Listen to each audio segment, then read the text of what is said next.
Boa tarde. Então, as novas tecnologias não esfriam as relações entre os cristãos? Essa é uma questão que é muito recorrente, né, Elise e o professor Rogério? Muitos acham que ao usarmos tecnologias para nos comunicarmos, estamos correndo um risco muito grande de esfriarmos nosso relacionamento, porque o pressuposto é que a relação presencial, física quase, ela é mais quente do que a relação tecnológica. Não é verdade? O que vocês pensam? Vamos começar com as damas. Boa tarde. Tudo bom, Boa querida? tarde, professor. Boa tarde, pastor. Bem, eu acredito que a tecnologia, a eficiência dela vai depender do uso. Então, se a pessoa sabe usar a tecnologia bem, ela vai se comunicar bem e, na verdade, a tecnologia vai ser um agregador ali para melhorar a comunicação. Mas existem, sim, os casos em que a tecnologia acaba afastando os cristãos e a gente pode pensar da seguinte maneira, que a gente priorizar as pessoas que estão ao nosso redor, presencialmente, e usar a tecnologia só mesmo para um suporte, né? Eu já vi em células, em encontros pós-culto, algumas brincadeiras no sentido de, chegando na mesa ali do restaurante, eu faço uma brincadeira, vamos colocar o celular, todo mundo no centro da mesa, o primeiro que tirou o celular paga a conta, para as pessoas poderem interagir mesmo, gerar essa dinâmica, para não se deixar levar também só pela tecnologia, que a gente vê isso muito nas mesas, né? Cada um com o celular e para de interagir. Mas, por outro lado, é uma ferramenta excelente para comunicar um evento, uma reunião e melhorar essa interação quando não pode estar junto. Eu tenho o prazer de trabalhar com o professor Rogério, ele é meu chefe lá na Educação à Distância do Batista, né? E o professor Rogério é uma peça, né? Porque, assim, ele é brincalhão no presencial e na distância ele também é brincalhão. Eu vou começar provocando com uma brincadeira, professor Rogério. Sabe aquela história do marido que chegou em casa e chegou, sem aviso prévio, estava viajando, chegou e descobriu que a mulher estava traindo, né, com uma pessoa, com um homem, e estava traindo em cima do sofá da sala. Aí o que ele fez? Jogou o sofá fora. Como se o problema fosse o sofá. Me parece que a questão da tecnologia é a mesma coisa. Tem gente que acha que a tecnologia é o problema, que esfria as relações. Mas não, né? Eu acho que você pode usar para o bem ou para o mal, né? Depende do sofá, né? Depende do sofá, eu vou começar com uma outra provocação. Paulo usou artefatos tecnológicos para ajudar e contribuir muito com a difusão do cristianismo. Ele usou cartas. Se fosse hoje, eu imagino que Paulo teria uma grande atuação nas mídias sociais, nos meios tecnológicos, porque essa perspectiva de que o contato esfria ou esquenta é muito relação da forma com a qual você trabalha. Eu acredito que aqui nós estamos usando artefatos tecnológicos e estamos buscando atingir pessoas que dificilmente poderiam estar aqui dialogando conosco. Então, assim, será que afasta?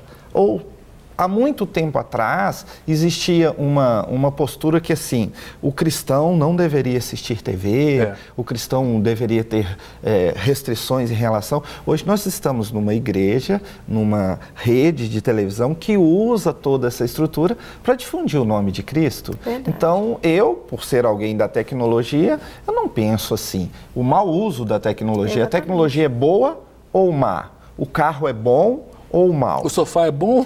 Depende de quem está pilotando. De quem está usando, né? Depende do uso, né, que nós damos para a ferramenta. Pois é, igual a rede social, né? É a sua praia, né? É a minha praia. O seu livro é sobre... Como é que é? Vamos falar do livro também? Então, Posso mostrar aqui? Pode, claro. Vou mostrar aqui para o Leandro. Lançando agora, né, o livro Mídias Sociais na Igreja, que ele é o resultado de um trabalho de 10 anos trabalhando com comunicação dentro das igrejas, das instituições religiosas.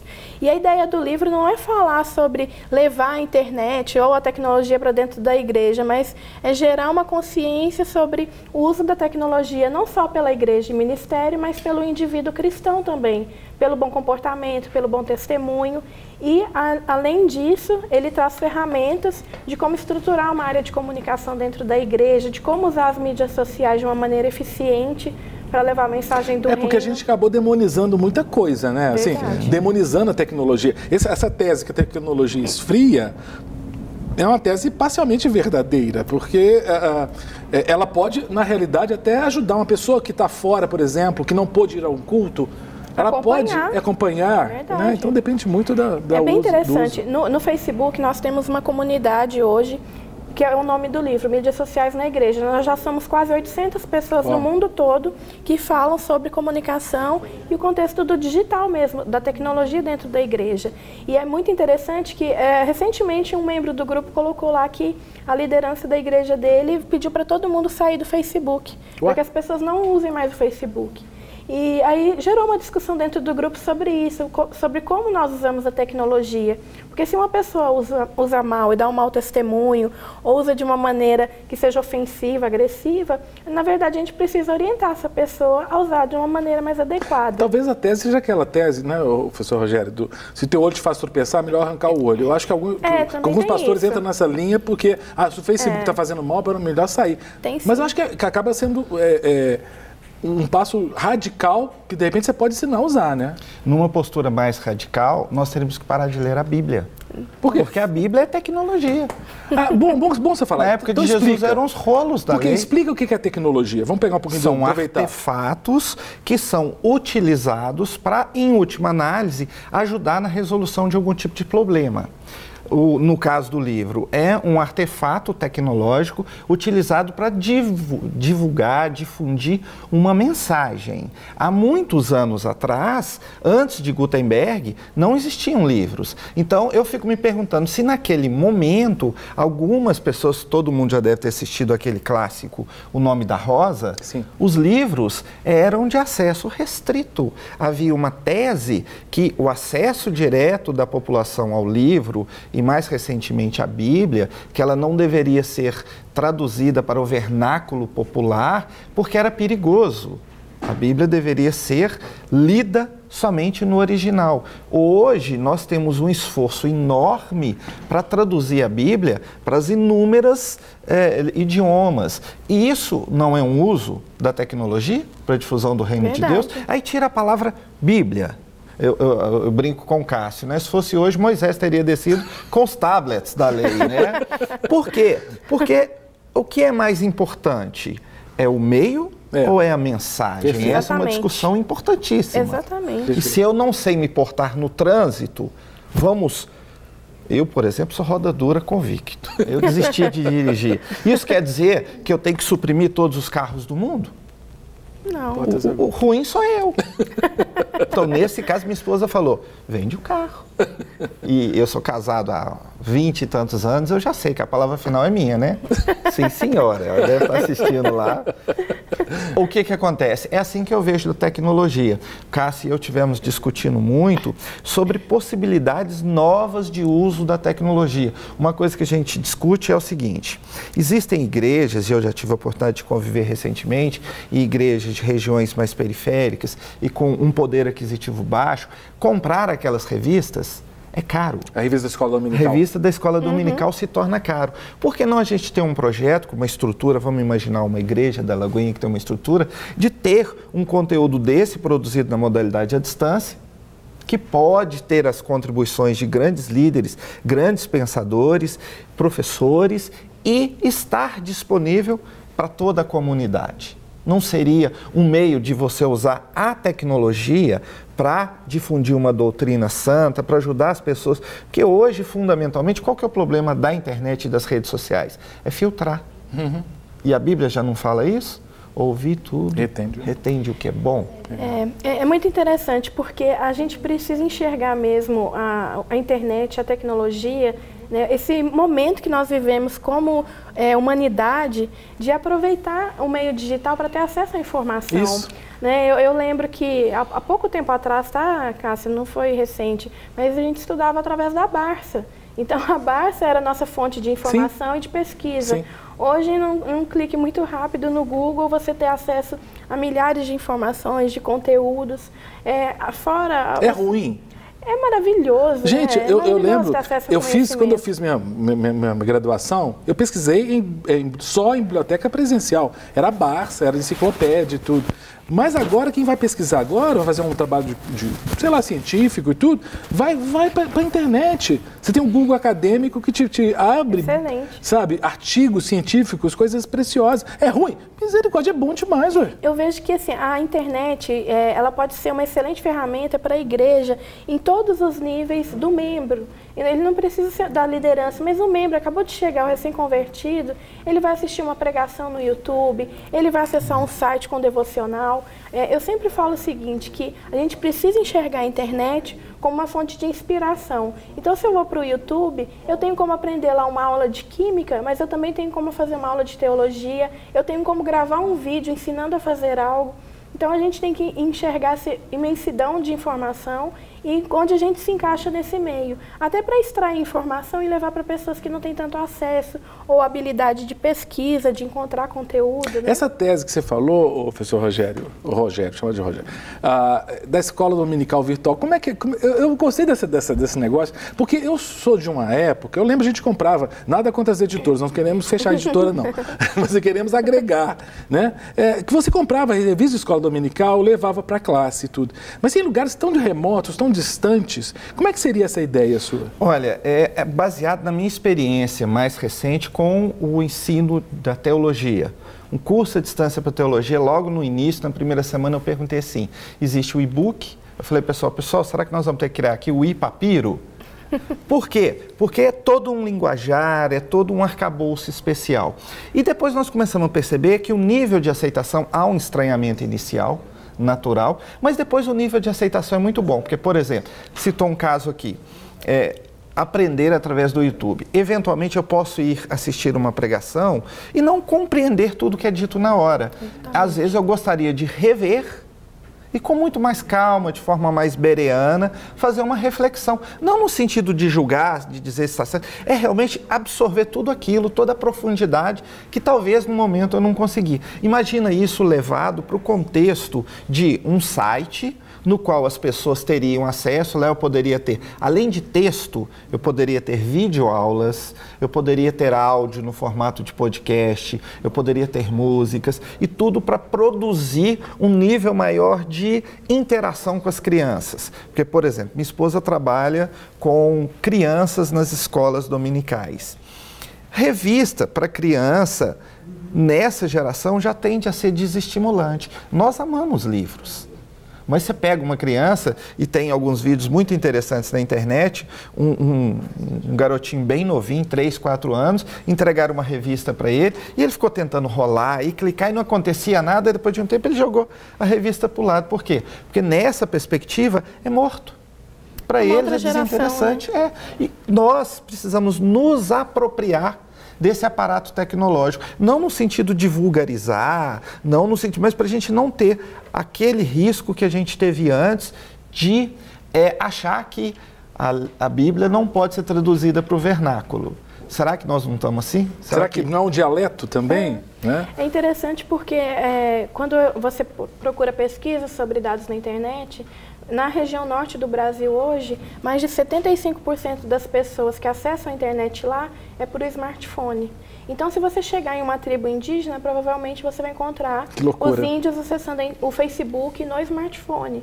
Então, eu acho que, além da questão dos sites e todo esse aparato que um site pode oferecer como infraestrutura de aprendizado, eu também defendo que as mídias sociais podem ser esse canal também de compartilhar esse conhecimento. Se você divulga esse tipo de informação em texto, áudio, vídeo, qualquer conteúdo multimídia que vá para as redes sociais, você está gerando a possibilidade de pessoas ao redor do mundo inteiro alcançar essa tecnologia, se não por um site, por uma mídia social. Agora, tem que ter um certo desprendimento, não tem? Que eu sou da geração do direito autoral do material impresso.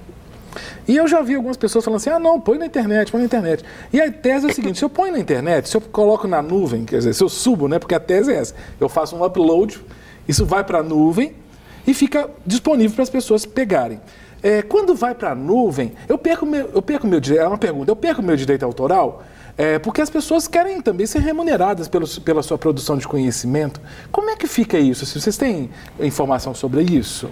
Olha, no caso do ensino à distância, existem duas possibilidades. A mais tradicional é aquela postura de editora, que você escreve o texto e vende para uma instituição de ensino. Você comercializa isso. Agora, no caso do Ministério, não há nada que impeça de que você escreva os seus textos e, de maneira espontânea, você deixe-os à disposição.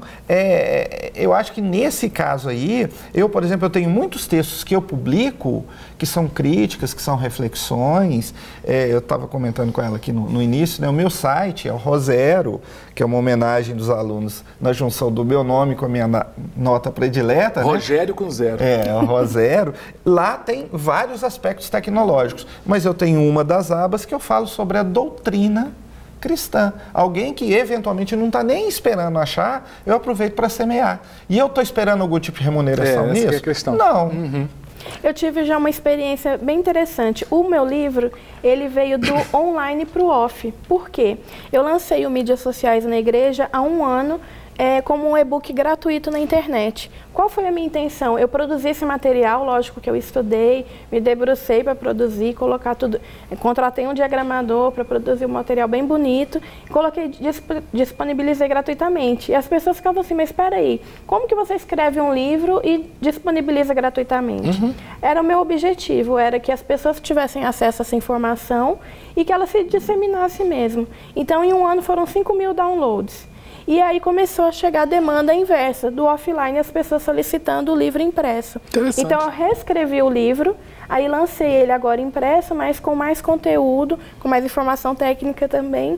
Mas foi uma maneira de que você entende que há as duas demandas. Sim. A demanda os direitos autorais, o intelectual, a obra intelectual, mas eu deixei essa obra disponível. A do livro é diferente. Ela vai ter o comportamento como uma obra impressa. Saber que você está contribuindo é uma sensação maravilhosa, né? Você falou, chega no outro lado do mundo, se fizer um curso de educação, de escola dominical, por exemplo, saber que você está alcançando uma aldeia. Sensacional. Pô, gente, é maravilhoso. Queridos, a Camila Pontes, que é de Caratinga, diz assim: gosto de dizer que o Facebook e o WhatsApp não têm sentimentos. Existem assuntos que só devem ser tratados pessoalmente. Eu quero trazer essa discussão para depois do intervalo, né? O que pode ser tratado numa mídia social, numa rede social, né? Porque não tem sentimento, segundo a Camila. Vocês vão responder depois do intervalo. Vamos e voltamos já com o nosso bate-papo. O bate-papo está muito bom hoje com o professor Rogério, com a Elis. Estamos conversando sobre a tecnologia a serviço da igreja, a importância de saber usar bem a tecnologia, as mídias sociais. Não é? Hoje eu estava até conversando aqui com os meus queridos aqui. Vou até falar ao vivo que eu estava comentando aqui em off, não completei. Não, porque hoje cedo mesmo, eu estava olhando o Facebook e eu vi uma marcação do nome da minha filha numa postagem inadequada, onde havia um palavrão. Na hora, eu fui para o WhatsApp, fui para outra rede, inbox, falei: filha, você viu que seu nome está marcado, tal? Aí ela falou, ela devolveu: pai, não, uma pessoa fez essa postagem e me marcou. Aí eu falei: então tira, faz isso. Por quê? Porque é muito sério. Ao colocar na rede social, a repercussão disso, ela não é local, ela é mundial. É mundial. E às vezes uma reputação é jogada na lama por causa de uma postagem, né? A gente tem que medir o que vai ser publicado, né, principalmente, e ter o cuidado também de configurar o meio digital, as redes sociais. O Facebook mesmo, ele permite que você configure para que as postagens não sejam automáticas. Se alguém me marcar em qualquer tipo de publicação, ela só vai entrar no ar se eu liberar. O meu hoje já é configurado assim. Então, são várias técnicazinhas que às vezes as pessoas não conhecem, né? Filha, Mariana, presta atenção, repete, Elisa Manso. Qual parte? Essa aí.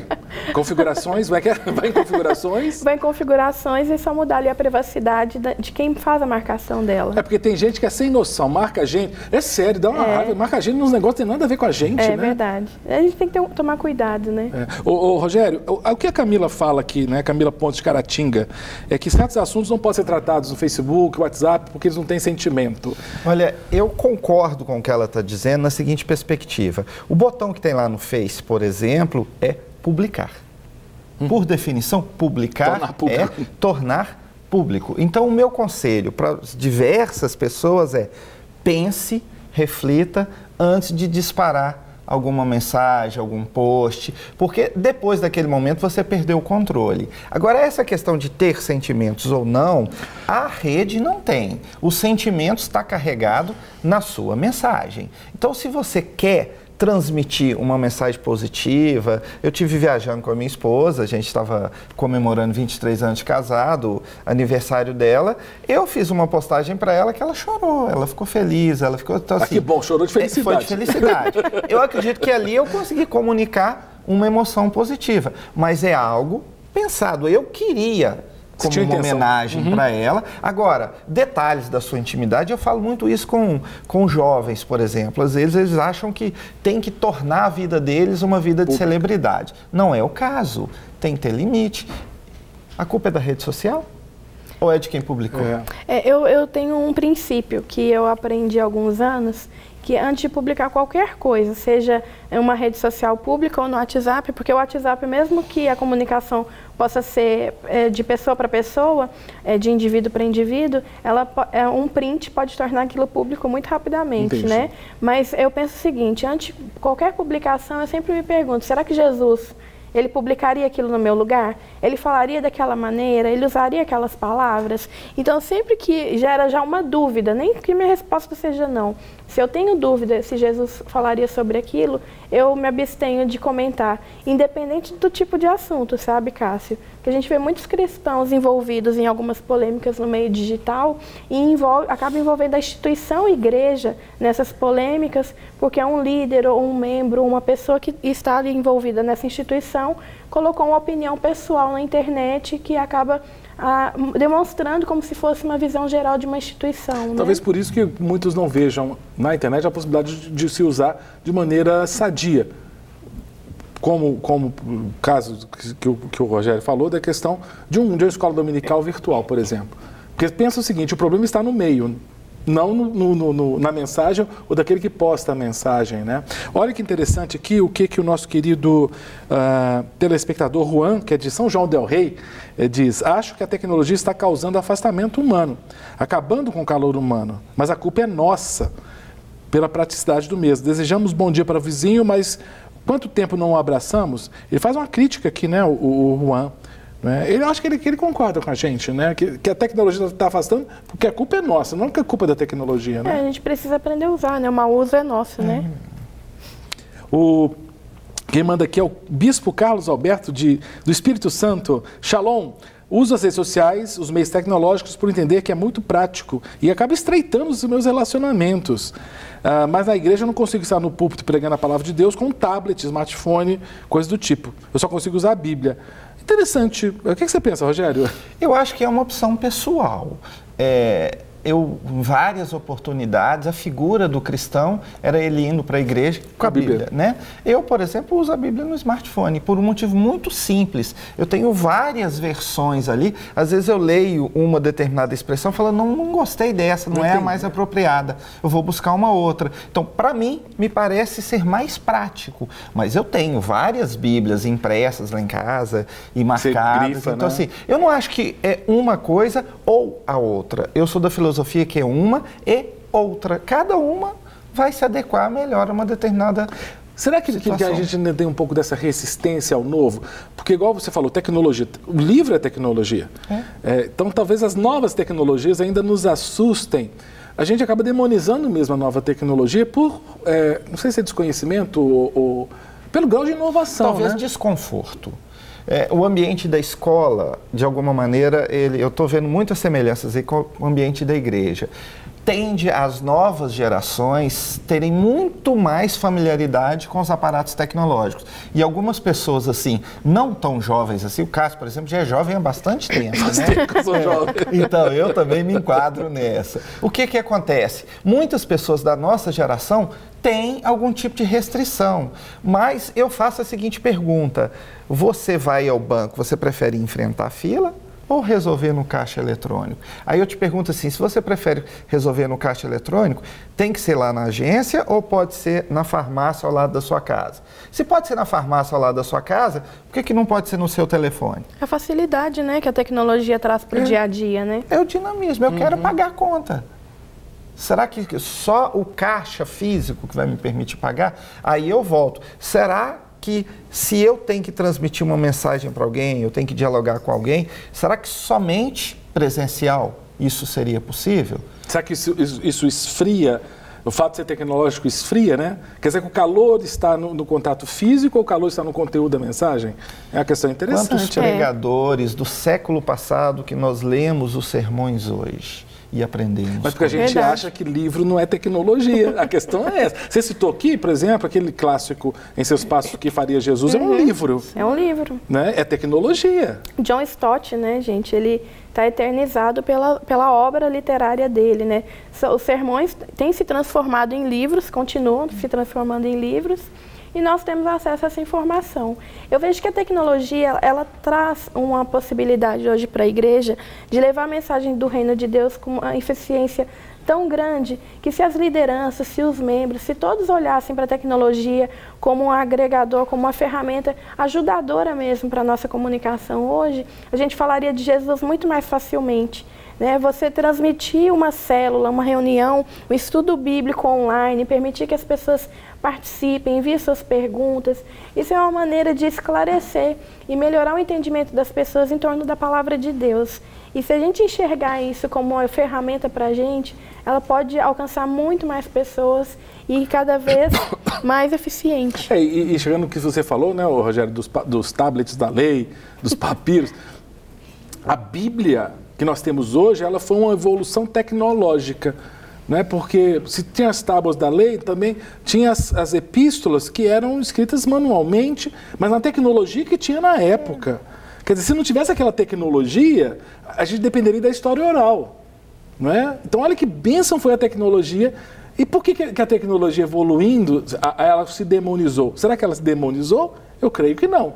Eu creio que ela se dinamizou e a mensagem continua sendo relevante. A questão é adaptar a mensagem a essas novas tecnologias por causa do alcance, né? Eu volto àquela expressão que eu usei. Por que tem que ser a Bíblia de papel ou a Bíblia tecnológica, o artefato tecnológico? Por que nós não podemos pensar uma coisa e outra? Alguns públicos e algumas circunstâncias, você citou o caso de uma célula, eu estou junto com os irmãos ali, eu estou interagindo fisicamente, mas eventualmente eu tenho um que está enfermo, um que está viajando, nada impede de você ligar ali uma webcam e ele ser abençoado, e nos abençoar e participar conosco. O Velho Testamento tem uma recomendação para o uso do outdoor. Onde? Em Abacuque. Escreva em tábuas tão grandes que quem passar vai ver. Poderia ser de LED. É verdade. Então, assim, não há nenhum tipo de restrição em relação a esse uso. Agora, todas as coisas lhe são lícitas, mas nem todas lhe convêm. Há uma diferença entre usar e usar bem. Saber usar, refletir. Existe muita coisa ruim na internet. É óbvio que existe. Existem muitos livros ruins? Existem. Por isso nós vamos deixar de ler?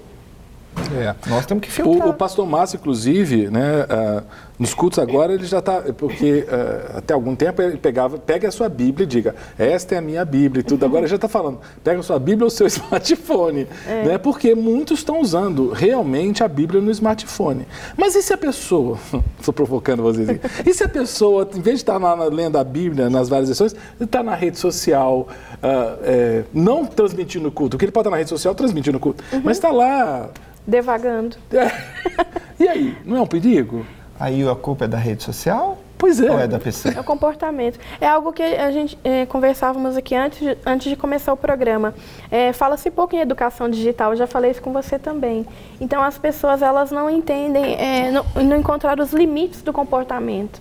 Então se eu estou em um culto, viajando na internet, batendo papo, respondendo as pessoas, é uma pergunta dura você pensar, eu não tenho 2 horas do meu dia para cultuar o Senhor, que eu possa me desligar do mundo lá fora. Então, a gente precisa começar a gerar essa consciência nas pessoas. Acho que isso parte muito da liderança e dos grupos pequenos, de conversar sobre isso, levar esse tema para que isso seja... Educação digital, Educação digital.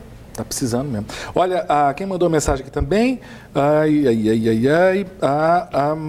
muitas mensagens chegando, deixa eu me organizar aqui. Eu falei que o Bispo Carlos é do Espírito Santo, né? A Vanderleia, que é da Bahia, nós somos, graças a Deus, pessoas do Brasil inteiro. Ela é da Assembleia de Deus. Ela diz assim, o tema é ótimo para mim. A tecnologia é muito boa, dependendo da forma que a gente a usa. Apesar que vemos casos hoje de que a tecnologia nos aproxima mais de quem está longe e nos afasta de quem está perto. Essa é uma tese mesmo comum, né? Que aproxima quem está longe e afasta quem está perto. Foi o que começou o nosso tema inicial do programa hoje, né? Oi, tudo bem? Sou Aparecida, no Paraguai, chegamos no Paraguai, beijo a todos os paraguaios aí. Eu assisto todos os dias a Rede Super, aí a tecnologia abençoando, né? Chegando no Paraguai. Acho tudo uma benção. No Apocalipse fala que vai ter o número da besta, e quem aceitar o chip, quem não aceitar o chip, não vai poder comprar, vender e tal. O meio de comunicação para que redes evangélicas que não vão aceitar o chip, vamos ficar sem tecnologia. Ela está falando dessa questão escatológica. Eu não sou bom de escatologia, não. Né? Só um pequeno... A Bíblia não usa a expressão chip. É a marca da besta. Essa marca da besta, há uma teoria que ela poderia ser um chip, mas poderia ser uma infinidade de outras coisas. Mas a questão fundamental aqui é o seguinte, e eu até acredito que há uma possibilidade grande de que o aparato tecnológico seja um mecanismo de controle. Mas hoje, por exemplo, provavelmente ela deve ter um cartão de débito ou de crédito com chip. E toda a movimentação dela já é controlada. Isso significa que necessariamente ela está usando a marca da besta? Não. O que nós temos que tomar cuidado é o seguinte, é a representatividade disso. Escatologicamente falando, pelo menos a minha compreensão, eu não sou teólogo, eu até brinco, né? Lá na Faculdade Batista a gente tem um grupo que a gente está tentando criar da Teotec, né? A teologia e a tecnologia. Mas o que a gente pode compreender é o seguinte, hoje o Google já administra tudo que você faz. Às vezes eu estou adentrando num shopping, de repente meu telefone vibra assim, eu tiro ele e falo, você está no shopping tal, a loja tal está com a promoção tal. Já é. Eu acho legal isso, porque realmente as informações cruzadas que as tecnologias permitem, né? E tem muita gente que não se atenta que isso é um processo racional, um processo tecnológico, um processo digital de informação. Aí a pessoa um dia ela pesquisa, por exemplo, eu quero comprar um copo. Aí ela entra na internet para comprar o copo, faz uma pesquisa, mas não compra o copo. Aí daí 2 dias ela está no Facebook e aparece lá assim, copo, a pessoa fala, gente, isso é de Deus. Eu estava querendo comprar o copo e aparece o copo aqui. Eu sempre falo, isso é o Big Data, né? É o Big Data. As informações estão sendo... Nós entregamos essas informações diariamente nos nossos telefones, computadores, mas eu acredito que a gente precisa ter uma consciência de quem nós somos em Cristo, da nossa função aqui nesse momento, nessa geração, e utilizar esse meio digital da maneira mais consciente e adequada. Eu não acredito que a gente tem que endemonizar, como você falou, tudo. Eu acredito que a gente tem que usar isso para melhorar a nossa vida mesmo, nosso conhecimento, e também de alcançar e conversar com as pessoas. Quantos de nós temos parentes morando até fora do país e a gente tem a oportunidade de testemunhar a nossa vida em Cristo através do meio digital, né? O Ronaldo Alves, que é de Tuneiras do Oeste, no Paraná, ele pergunta o seguinte, queridos, se a gente colocar na balança entre bem e mal que a tecnologia tem proporcionado, compensa usar a tecnologia? Ele toma vacina? Deve tomar, né? Senão vai ficar doente. É tecnologia. Ele anda de carro? É tecnologia. Ele assiste TV? Ele está usando. Então, assim, eu, por ser alguém que advogo a doutrina tecnológica, a perspectiva tecnológica, eu acredito que existem mais vantagens do que desvantagens. O grande problema é o excesso. Se você se torna escravo daquilo, se aquilo começa, as redes sociais começam a atrapalhar o seu relacionamento social, se eu não converso mais com a minha filha, com a minha esposa, com o meu filho, para ficar no WhatsApp, no Face, está errado. E tem casos de doença, né, Elisa? Sim. Parece que tem casos crise assim. de abstinência as pessoas chegam a ter. Sim, tem pessoas que fazem tratamento até, né, pelo vício da tecnologia. Mas eu acredito que a gente tem que ser bem prudente.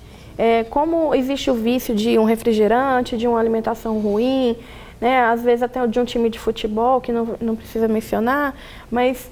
Isso não é vício, isso é bênção. Mas na realidade a gente precisa entender que há limites para tudo. Sabe o que eu estou fazendo?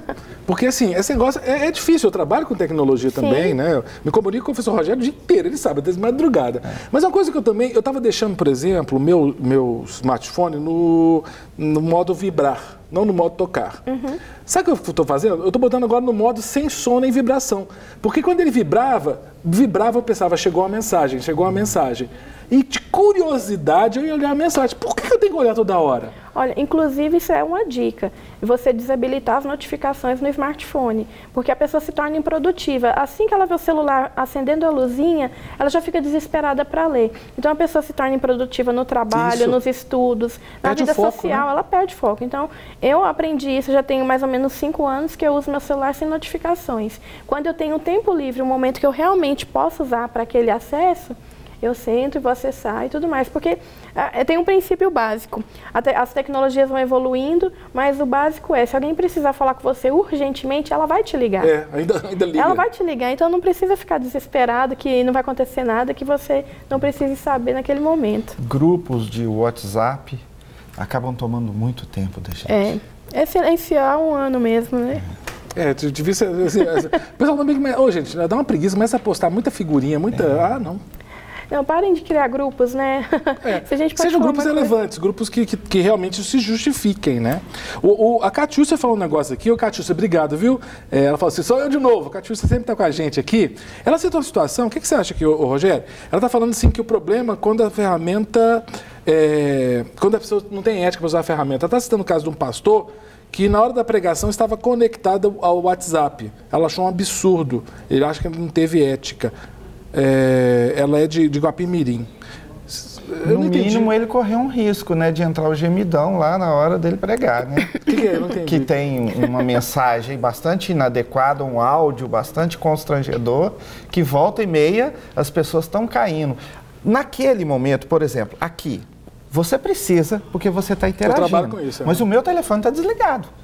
Entendeu? Então, assim, eu não sei se eu classificaria como falta de ética, porque daí é um pouco mais sofisticado. Mas talvez um pouco de perspectiva de momento. Naquele momento, será que ele necessitava? Né? Gente, há 15, 20 anos, não existia smartphone, telefone celular. Não, smartphone era 10 anos. Há 10 anos. Mas telefone celular, eu lembro primeiro, vou falar, Marco, o primeiro Motorola que eu tinha, um negócio desse tamanho, a bateria durava 2 horas e era chique, você andava com ele do lado, assim. Eu lembro, foi em 1995 que eu tive um. E olha que era chique, porque você tinha que mostrar que tinha, porque eram poucos que tinham. Antes disso, era ficha de telefone que eu usava. Se eu queria falar com alguém, eu ia no orelhão. A gente tem que conter um pouco esse desespero, né? É o que eu falei, se você está em um culto, em uma reunião e não puder deixar de usar esse aparato tecnológico por esse momento, para ficar se comunicando externamente. Agora, eu acredito que, é como o professor Rogério disse, o uso da Bíblia e o acesso a ele no smartphone em várias línguas e versões diferentes, é maravilhoso isso. Eu tenho um site que é o Bible.com, ele oferece hoje mais ou menos a Bíblia em 1.200 línguas e dialetos diferentes. Então, quando nós teríamos acesso a esse tipo de informação? Maravilhoso. Em alguns casos tem até o áudio. Sim, tem a Bíblia em áudio. Você consegue ouvir a pronúncia de um determinado idioma que você não domina. Gente, papo gostoso. Rogério, obrigado, querido. Elisa Manso, obrigado. Viu? Muito gostoso. Muito obrigado a você em casa que participou do nosso bate-papo, você que mandou mensagens, você que assistiu. Que Deus te abençoe. Amanhã, 12h15, temos mais um bate-papo. Eu espero você. Até lá. Para receber todas as novidades do canal, inscreva-se. E se curtir o vídeo, clique em gostei. Aproveite para acompanhar a Rede Super nas redes sociais.